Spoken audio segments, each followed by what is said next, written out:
आज आपण मूग डाळीचं कांदा लसूण विरहित उपवासासाठी वरण कसं तयार करायचं ते बघणार आहोत। त्यासाठी 1.5 वाटी मी इथे मूग डाळ घेतलेली आहे। स्वच्छ पाण्यामध्ये 2-3 वेळा डाळ स्वच्छ धुवून घ्यायची। डाळ स्वच्छ धुवून झाल्यानंतर ती आपण कुकरमध्ये किंवा टोपामध्ये साध्या शिजवून घ्यायची आहे। चांगली मऊसर अशी डाळ शिजवून घ्यायची। नेहमी वरण करताना आपण लसूण आणि कांदा टाकून त्याला फोडणी देतो, मात्र उपवासाला आपण कांदा लसूण वापरत नाही, त्यामुळे मग ही डाळ कशी बनवायची ती आज आपण इथे बघणार आहोत। डाळ स्वच्छ धुवून झालेली आहे, आता आपण ती शिजवून घेणार आहोत। 5 ते 10 मिनिटं आपल्याला चांगली उकळवून ही डाळ शिजवून घ्यायची आहे, अगदी मऊसूत। ही बघा एकदम छान मऊसूत अशी डाळ शिजलेली आहे आपली, म्हणजे चमच्याने जरी नुसतं असं फिरवलं तरी ती मश होते, इतकी छान मऊ ती शिजलेली आहे। आता यासाठी आपण नेहमीप्रमाणे जे मिरची आणि कोथिंबीर वापरतो ते मी इथे घेतले आहे। थोडीशी कोथिंबीर आणि 2 मोठ्या मिरच्या कट करून घेतलेल्या आहेत।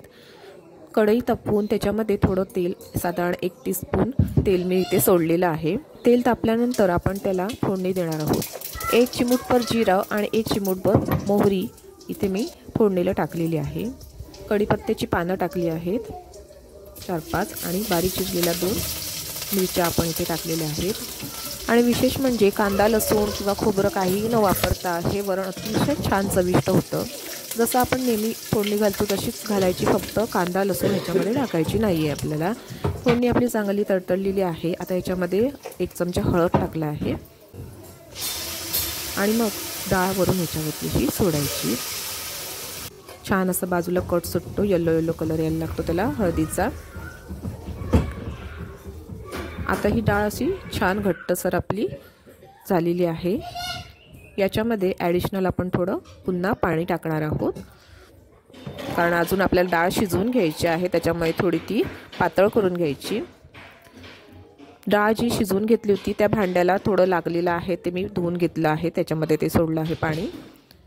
डाळीला किती छान मस्त रंग आलेला आहे बघा। यामध्ये आपण बारीक चिरून टोमॅटोही टाकू शकतो, पण इतर जेवणाच्या वेळी ठीक आहे। मी उपवासाला वापरत नाही टोमॅटो वगैरे, त्याच्यामुळे मी टाकलेलं नाही आहे याच्यामध्ये। आता आपण ॲडिशनल थोडं याच्यामध्ये पाणी टाकलं आहे आणि मग मीठ टाकायचं, जेवढं आपल्याला चवीपुरतं आहे तेवढं। साधारणतः 1.5 चमचा मी ते मीठ टाकलेलं आहे आणि बारीक चिरलेली कोथिंबीर। आपण एखादी वेशभूषा करताना कॉन्ट्रास्ट कॉम्बिनेशन वापरल्यानंतर इतका छान लुक येतो, तसंच अगदी काहीसं ह्या वरणाचं झालेलं आहे बघा। येलो वरण आणि त्याच्यामध्ये ही कोथिंबीर ग्रीन कलरची खूप छान कॉम्बिनेशन दिसते। आता ह्याला बघा मस्त छान अशी उकळी फुटलेली आहे। पुन्हा व्यवस्थित असं ढवळून घ्यायचं वरण आणि दाटसर असं आपलं वरण आता घट्ट हे शिजायला लागलेलं आहे। त्याच्यामध्ये जे ॲडिशनल पाणी टाकलं होतं ते सर्व पूर्ण शिजून आलेलं आहे आणि पुन्हा एकदा आपलं हे वरण असं दाट मस्त शिजून तयार झालेलं आहे। कांदा लसूण विरहित असं हे छानसं वरण तुम्हाला कसं वाटलं कमेंट करून नक्की सांगा आणि आवडलं असेल तर एक लाईक नक्की करा।